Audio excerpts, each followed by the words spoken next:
찬양을 해주시면 감사드립니다. 한 주간도 잘 지내셨나요? 신났나요? 아니면 에이 그랬나요? 제가 사실은 오늘 설교 준비하면서 백주사님께 찬양 제목 알려주세요 그랬더니 저희가 딱 올라온 제목이 우리 다시 기쁨의 찬양, 기쁨의 찬양을 다시 부르잖아요.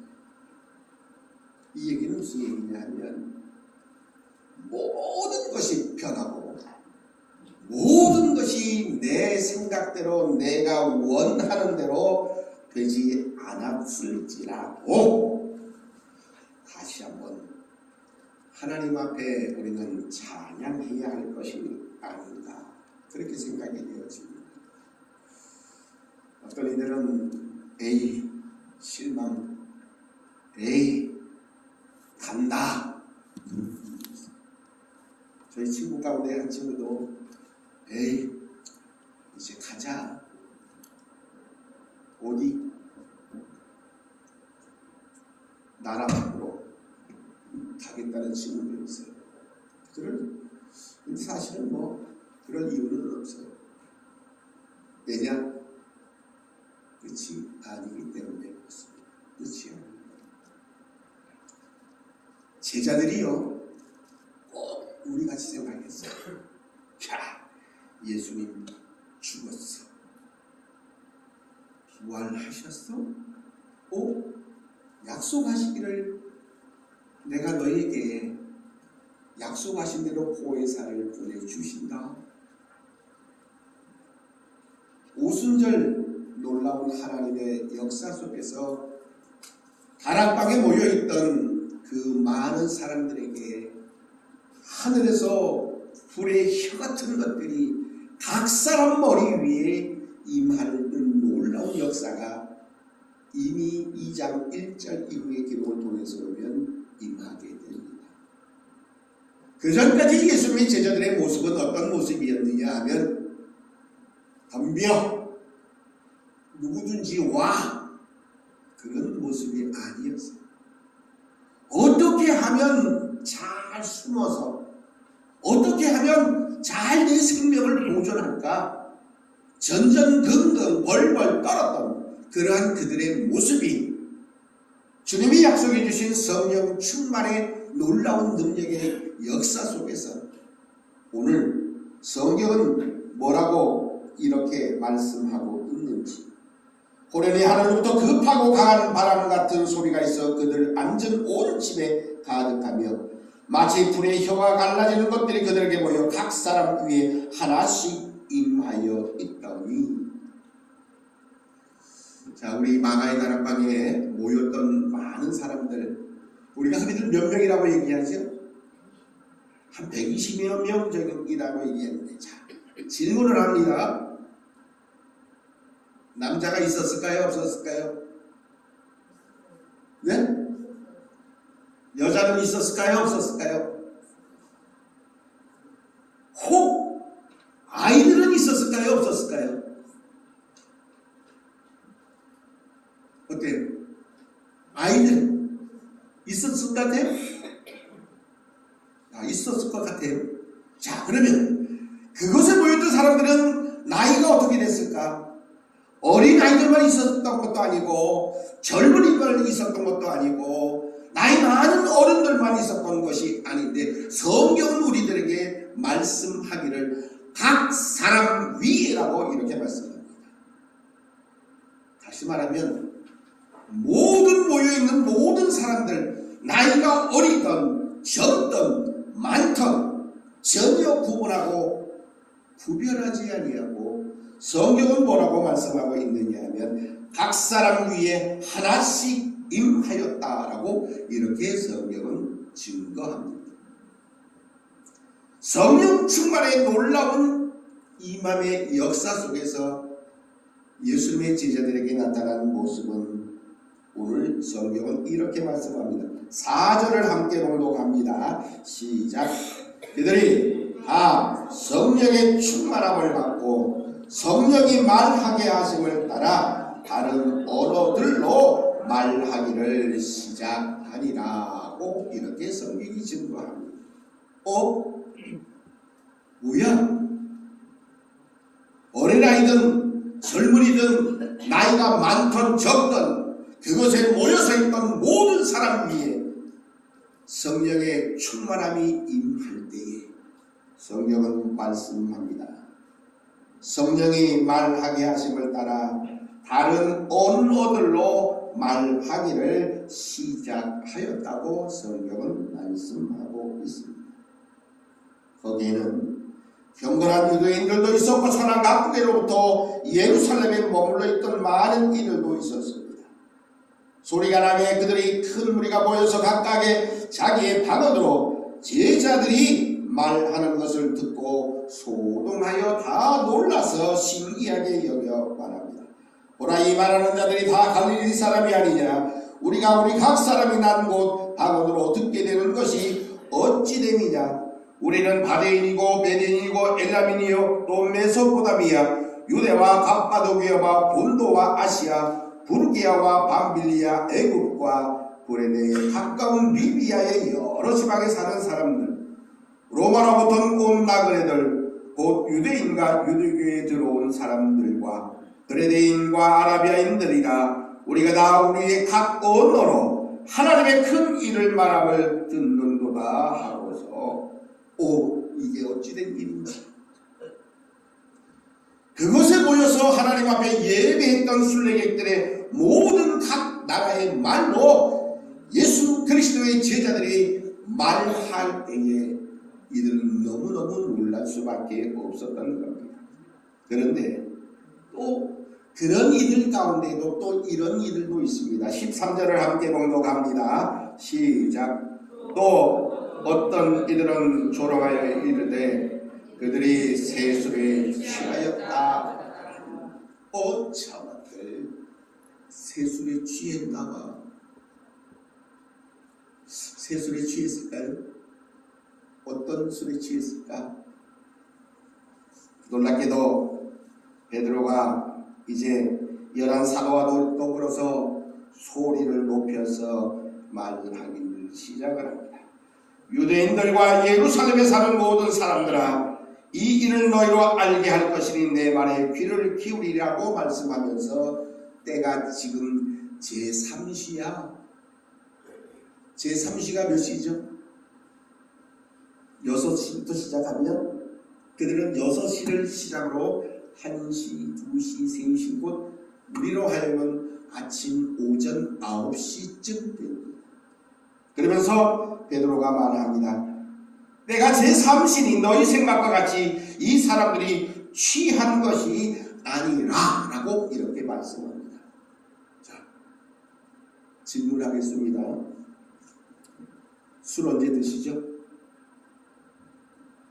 술 드시는 사람들이 언제 술 먹어요? 낮에 먹어요? 밤에 먹어요? 네? 우리 성도님들 술을 안 마셔서 잘 몰라. 낮에 낮술 하면 낮술에 취하면 뭐도 몰라? 예? 예? 아이 그냥 얘기해도 돼. 낮술에 취하면 그렇기 때문에 낮에 술 안 먹는 거예요. 네, 한국 사람들만 그런 게 아니에요. 유대인들도 그랬어요. 데살로니가전서 5장 7절에 보면 자는 자들은 밤에 자고 취하는 자들은 밤에 취한다고 그렇게 성경은 그렇게 증거합니다. 다시 말하면 낮에 술 먹는 사람들이 거짓 없다는 얘기예요. 그런데 3시에 오전 9시부터 야 어젯밤에 술 잔뜩 마셨으니 아침부터 뭐 해야 돼? 모르시죠? 네? 해장하네. 이 사람들은 해장하는 사람들은 아니에요. 아침 9시에 한 잔 더 해. 그리고 해장하는 것은 아니라는 거예요.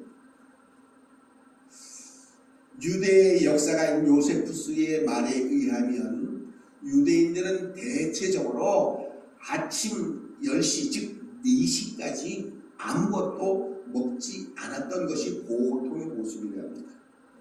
그런데 뭐 하물며 술까지 마셨다건 있을 수 없었던 이야기입니다. 다시 말하면 이들이 강렬한 말로 방언으로 말했다는 것은 술 마신 것이 아니라 성령의 충만함 속에서 각각의 사람들의 나라의 말로 이제는 하나님의 큰 일을 전하였다고 성경은 그렇게 증거해 주고 있는 겁니다. 그 일을 베드로가 오늘 말씀의 기록을 통해서 보니까 선지자 요엘이 말씀하신 그 모든 말씀을 인용해서 오늘 17절 이후의 말씀 속에서 요엘이 선포했던 말씀을 이제는 인용해서 증거합니다. 요엘서 2장 28절에서 42절까지의 말씀이 바로 오늘 17절 이후에 이제는 21절까지 기록되어져 있음을 성경은 증거합니다. 하나님이 말씀하시기를 말세에 내가 내 영을 모든 육체에 부어주리니 너희의 자녀들은 예언할 것이요 너희의 젊은이들은 환상을 보고 너희의 늙은이들은 꿈을 꾸리라고 이렇게 이미 요엘 선지자를 통해서 오래전에 이미 다 말씀하셨던 겁니다. 이러한 놀라운 하나님의 능력의 역사 속에서 성령의 모든 육체에 부어주실 것을 그리고 이를 통해서 예언하고 환상을 보고 꿈꿀 것을 이미 요엘 선지자를 통해서 이미 다 말씀하셨고 약속하셨습니다. 그리고 각각의 은사를 주셨고 그들에게 능력과 힘을 행하실 수 있는 놀라운 은혜를 허락해 주셨습니다. 오늘 설교 제목이 뭐예요? 모든 육체에 부어주신 성령입니다. 예수 그리스도의 말씀을 믿고 마가의 다락방에 모여있던 모든 사람들입니다. 거기는 어린아이도 있었을 수 있습니다. 젊은이도 있을 수 있습니다. 나이 많은 늙은이들도 있을 수 있습니다. 그런데 늙어서 안 되고 젊어서 안 되고 어려서 안 되라고 말하지 않았습니다. 오늘 성경은 모든 육체에 하나님은 동일한 은혜를, 평등한 은혜를, 그리고 놀라운 육체의 성령의 역사를 통해서 성령을 부어 주셨음을 성경은 우리들에게 말씀 속에서 다시 한번 가르쳐 줍니다. 바로 우리 하나님의 은혜는 구분하지 아니하시고 모든 사람 위에 같은 성령을 허락해 주셨다는 사실을 우리는 다시 한번 분명히 기억해야 합니다. 그래서 성령이 자녀들은 예언할 것이고 젊은이들 청년들은 환상을 볼 것이고 또한 나이 많은 늙은이들은 꿈을 꾸게 될 것이라고 말씀합니다. 더 나아가서 내가 내 영을 남종과 여종들에게 부어주리니 그들이 예언할 뿐만 아니라 내가 위로 하늘에서는 기사를 아래 땅에서는 징조를 베풀리니 그 피와 불과 연기의 징조를 보여주실 것을 약속합니다. 주의 크고 영화로운 날이 이르기 전에 해가 변하여 어두워지고 달이 변하여 피가 되리니 그러므로 누구든지 주의 이름을 부르는 자는 구원을 받으리라고 이렇게 약속하고 계시다는 사실입니다. 자, 이처럼 모든 육체에 부어주신 성령 어떤 은혜로 또한 어떤 사람들에게 또한 허락해 주셨고 또한 우리에게 필요한 것은 무엇일까 하는 겁니다. 성경은 말씀 속에서 우리들에게 이렇게 말씀해 주고 있습니다. 2장 1절을 함께 봉독합니다. 2장 1절 말씀 함께 봅니다. 시작. 오순절 날이 이미 이르매 그들이 다 같이 한 곳에 모였더니 라고 말씀합니다. 하나님이 말씀 속에서 약속해 주신 그 모든 약속의 은혜, 다시 말하면 모든 육체에 부어주신 성령의 충만함은 어떤 이들에게 허락해 주셨느냐? 오늘 말씀은 우리들에게 이렇게 말씀합니다. 바로 그들이 다 같이 한 곳에 모여서 기다렸다는 사실입니다. 곧 이것은 믿음으로 기다린 겁니다. 우리 생각에는 그냥 50일 말고 그냥 열흘 만에 아니면 일주일 만에 아니면 예수님 승천하자마자 그냥 무조건 주시면 좋겠는데 그렇게 주시지 않아요. 주님이 약속하셨고 주님이 말씀하신 그대로 이제는 믿음으로 기다리는 자들에게 놀라운 성령의 역사가 나타났음을 우리에게 말씀합니다. 예수 그리스도께서 부활 승천하시면서 주신 마지막 명령, 우리가 너무너무 잘 아는 말씀, 사도행전 1장 8절에 오직 성령이 너희에게 임하시면 너희가 구원력을 받고 예루살렘 온 유대 사마리아 땅끝까지 이르러 내 증인이 되리라고 말씀하셨던 그 마지막 모든 명령, 바로 성령 강림을 위한 믿음의 온전한 기다림이었다는 사실입니다. 그들이 마가의 다락방에 모여서 기도하고 전념했던 이유는 다름 아닌 약속하신 성령을 믿음으로 기다렸기 때문에 그렇습니다. 우리가 잘 아는 고넬료라고 하는 사람 우리는 너무너무 잘 압니다. 사도행전 10장에 보면 고넬료라고 하는 우리가 잘 아는 이 가이사랴 부대의 백부장이라고 하는 이 사람에 대해서 사도행전 10장의 성경은 말씀하고 있습니다. 이 고넬료가 사실은 얼굴도 알지 못하는 베드로를 기다립니다.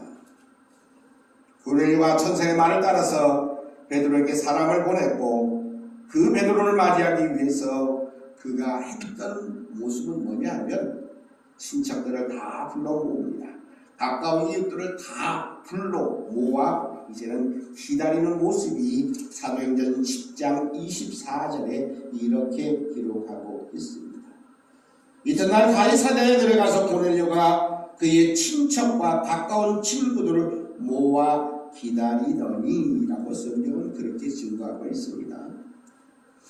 얼굴도 모르는 베드로를 이제 고넬료가 자기를 기다립니다. 일가 친척을 다 불러 모았고 자기가 아는 이웃들을 다 불러 모았습니다. 얼굴도 알지 못하는 베드로를 또한 기다렸지만 베드로는 주님의 말씀을 의지해서 바로 믿음으로 베드로를 기다렸던 겁니다. 거기에 놀라운 하나님의 역사는 이렇게 나타났습니다. 사도행전 10장 44절 이후의 말씀입니다. 베드로가 이 말을 할 때 성령의 말씀 듣는 모든 사람에게 내려오시니 라고 성경은 그렇게 증거합니다.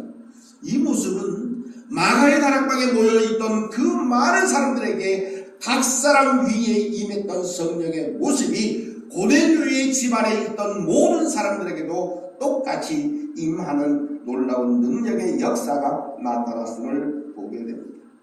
베드로와 함께 온 할례받은 신자들이 이방인들에게도 성령 부어 주심으로 말미암아 놀라니 이는 방언을 말하며 하나님 높음을 들으리라. 어때요? 오순절 때에 마가의 다락방에 모여서 한 마음으로 믿음으로 기다렸던 그들과 고넬료의 집안에 모여있던 그들과 동일한 하나님의 역사가 온전히 나타나고 있음을 성경은 우리들에게 말씀 속에서 증거해주고 있다는 사실입니다. 에이, 넌 계급이 약해서 한다고, 넌 나이가 많아서 한다고, 넌 여자라서 안 되고, 넌 나이가 어려서 안 돼 라고 다 내쫓지 않았다는 겁니다. 모여있던 모든 사람들에게 놀랍게도 성령의 놀라운 충만한 역사가 온전히 나타났음을 성경은 말씀합니다. 이들 역시 믿음의 기다림이 있는 곳에 성령의 역사가 나타난다는 사실을 분명하게 보여줍니다. 이 역사는 이 시대를 살아가는 우리 하나님의 백성들에게도 동일하게 역사하실 줄 믿습니다. 에이 목사님, 그때가 언제인데요? 예수님이 승천하시고 돌아가시고 승천하신 이유가 언제인데요? 하루 이틀 지난 게 아닌데 수천 년이 지났는데 이제는 아니요. 아니요가 아닙니다. 하나님은 어제나 오늘이나 내일이나 동일하신 하나님. 그때 역사하신 하나님은 지금도 살아계셔서 지금도 역사하심을 분명히 믿으시기를 바랍니다. 동일한 하나님이십니다. 마가의 다락방에 모여 믿음으로 기다림을 통해서 모여있던 그들에게 임했던 성령은 고넬료의 집안에 똑같이 믿음으로 기다린 그들에게도 같이 임했다는 분명한 사실을 우리는 잊어버리지 마시기 바랍니다.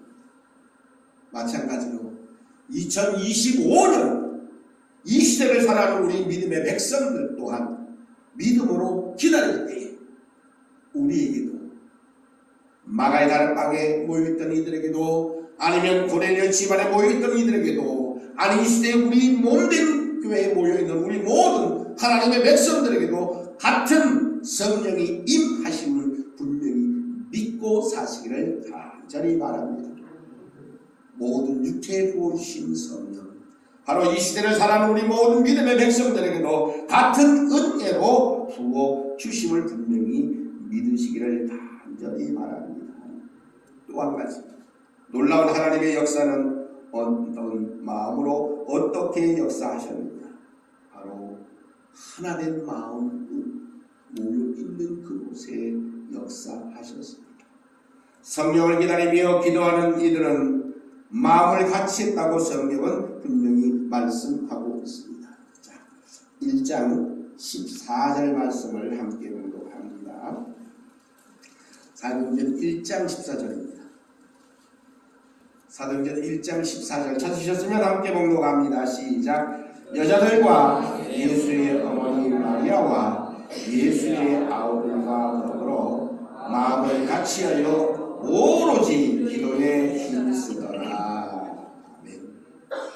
그곳에 모여있던 모든 사람들 믿음으로 하나님 앞에 온전히 한 마음으로 성령을 기다리며 오로지 마음을 같이하여 기도하는 데 힘을 썼다고 말씀합니다. 어쩌면 서로의 신분이 형편이 달랐을지 모릅니다. 성별이 달랐는지 모릅니다. 나이가 많고 적음이 있었는지 모릅니다. 그러나 성령을 사모하면 하나가 될 수 있었습니다. 성령이 임하기 전에 모여서 기도한 사람들, 유다의 직무를 대신한 사람들을 세우고자 했습니다.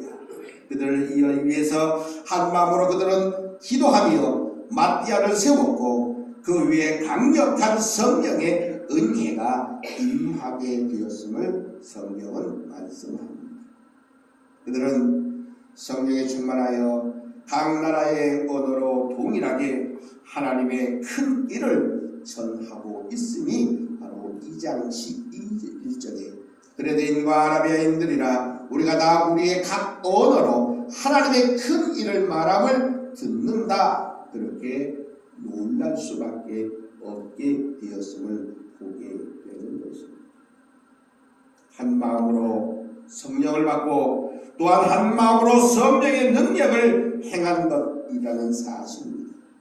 바로 하나님의 놀라운 성령의 충만함의 역사는 하나된 마음이 있는 곳에 역사하신다는 사실입니다. 여러분, 분열되었으면 깨지면 힘이 없어요. 뭐 우리가 봐서 너무너무 잘 알죠. 우리는 분명히 기억해야 됩니다.